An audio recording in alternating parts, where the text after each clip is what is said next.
Let's get going then. So, back injuries and all things back related, because there's more to meet the eye than backs, and I'm seeing we're getting lots of questions in things saying I've got my back is injured.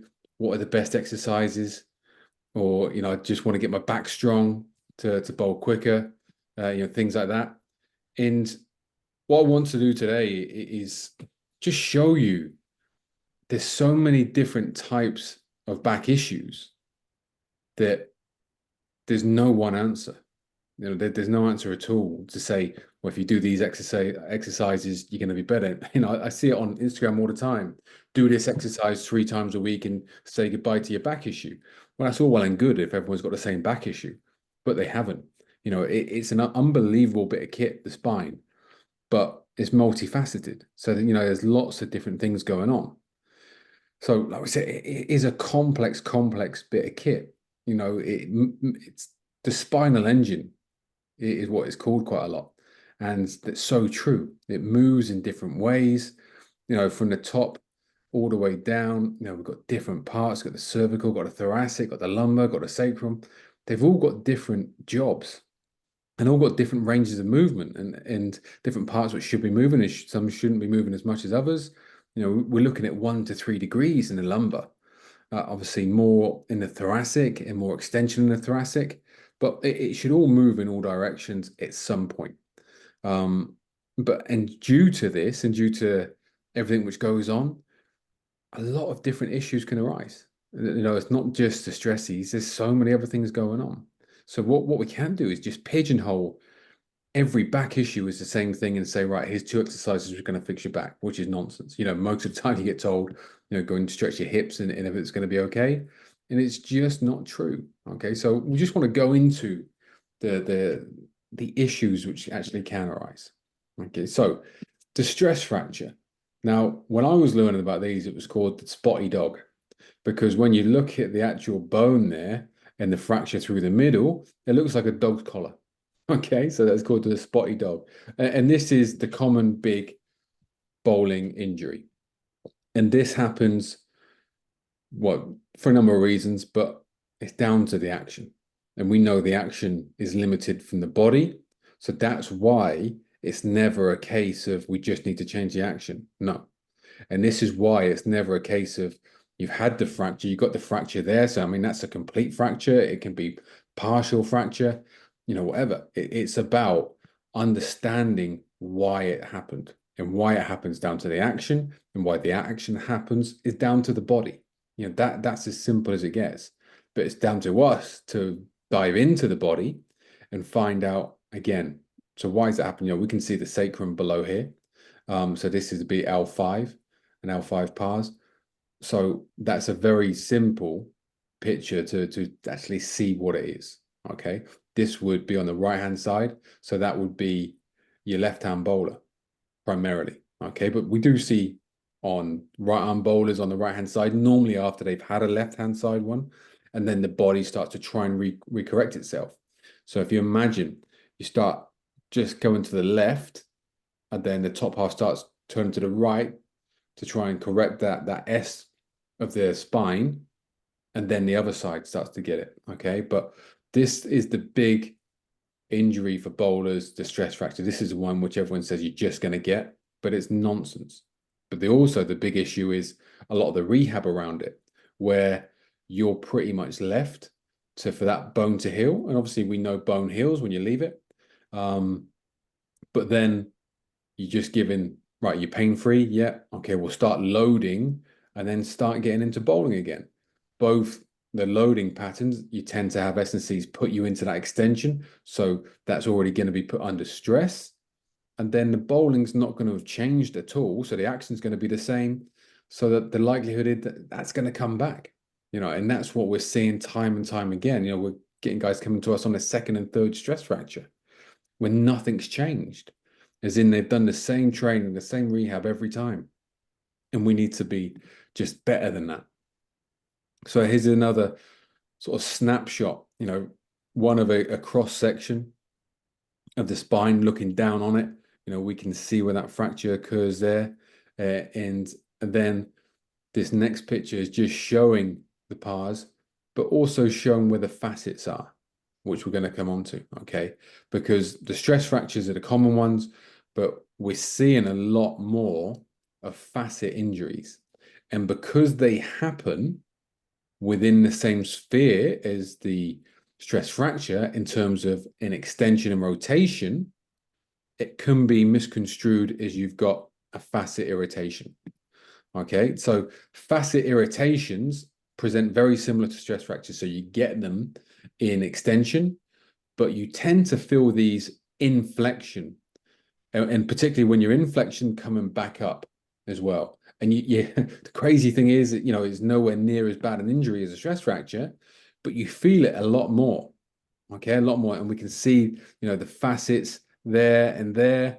That's when you get the issue. Okay. Also, here's is nice a picture of the spinal process. So sometimes in extreme cases, we have stress fractures through there as well, and incomplete fractures through there, which, again, make everything a little bit more complicated, but we adhere to the same issue or the same process of getting you right.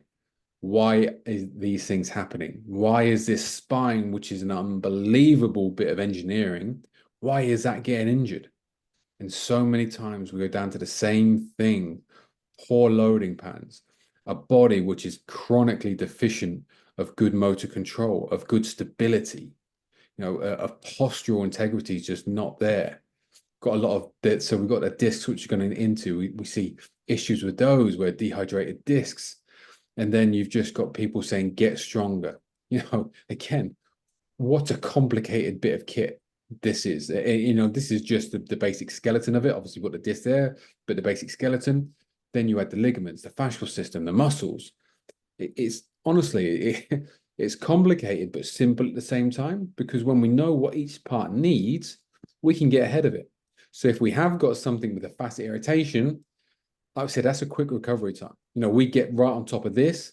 That's 2 weeks. 2 weeks back to playing. Okay, so that's very quick. But again, it's understanding the difference between the facet irritation and the stress fracture. Oh, let's go back. So then we've got the disc bulge. Now, this is what we see more commonly in batters. Okay, and anyone when we're in a flexion pose, but we're also seeing this in bowlers now. Just let a few in there. So we're seeing this in bowlers, and this is because you sat down a lot.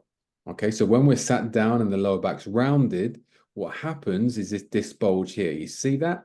So through these holes here come your nerves, and it's a very, very small area. So as soon as that disc is start bulging at the back like there, then we're getting issues. Okay, as soon as that's pressing on a nerve. And because it's pressing on a nerve, you get more pain. So this can cause almost a lot more worry than stress fractures, because you're pretty much in pain all the time until we get out of it. Now we see a disc bulge, which is pressing. Let's see a herniated disc, which is the next level of disc bulge. And that's horrendous pain. That's horrendous pain. That really is. So we see a normal disc, a degenerative disc, a thinning disc. We call these as well dehydrated discs. And things which really help these, your inversion table, when you're laying at 45 degrees, head down, because that allows the spine just to open up without putting too much pressure on the ligaments around the spine, which are delicate. We need to be looking after them, not just hanging off them. This is why we don't just hang from straight up, hanging straight down. It's not great for the ligaments. So we just want to almost help encourage those discs to open up and this bulge to come back in. Okay, so normally this is inflection pattern and it causes more pain. And when we do have issues with this, we have to keep on top of it because of the day-to-day life, because of being in flexion so much. Now, flexion in itself isn't an issue. Again, we want the spine to be able to get into flexion. But if we've got a area where it's like this and we've got the bulge going onto a herniation, we've got to be smart with that. Okay, we don't want to limit that flexion, which is why things like a thoracic brace is always a decent little idea, because putting that on, just when you get into that flexion and that poor sloppy posture, it just gives you that cue just to get back up straight. Okay. So if we look at another sort of, again, a cross-section element, we see that now we have the nerves here. So we see the disc coming out, the fibrousness and the disc come out and just pressing on that nerve. Again, we know there's issues going on there. That's, that's pretty obvious to see. That's going to be pressing on that spine. In here we've got the nerves running through in the yellow there. We can see how limited that space is. And we've got the red here where it's, angry and bulging, going on to herniated, pressing on that nerve.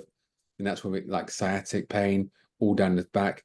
And this is why when we have someone who might think they've got a muscular injury, we test the power of the muscle they think they're injured. So if it's a adductor, if it's a shoulder, if it's a hamstring, if it's a quad, if they've still got full power there, we know it's more likely to be something going on at the disc pressing on a nerve.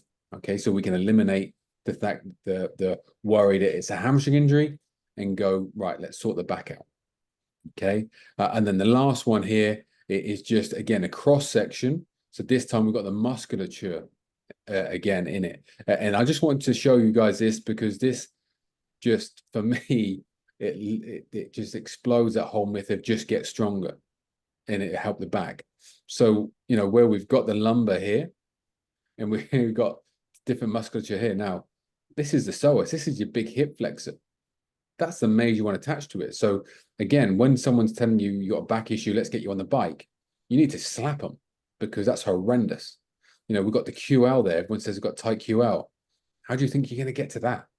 We've got the interspinalis, we've got the multifidus. There's so much going on here, so much that it's not just about, which of those muscles do you think, right, if I actually get that one strong, I'm not going to be in any issue.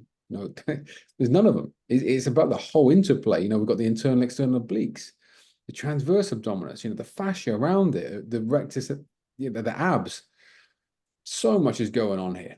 Absolutely so much. So it's complex. It's far more than just get your back strong and you're going to be okay, because we're not looking at all the factors.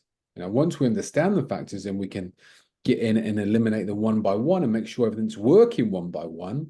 Then we're able to say, right, here is your back. Your back's working well. It's an unbelievable bit of kit. And now it's working as it should.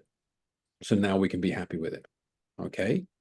So hopefully that's provided a real context on back issues and how not all back issues are the same. But when we understand the back and understand what's going on with it, then we can really get ahead of it. Okay. So has anyone got any questions there?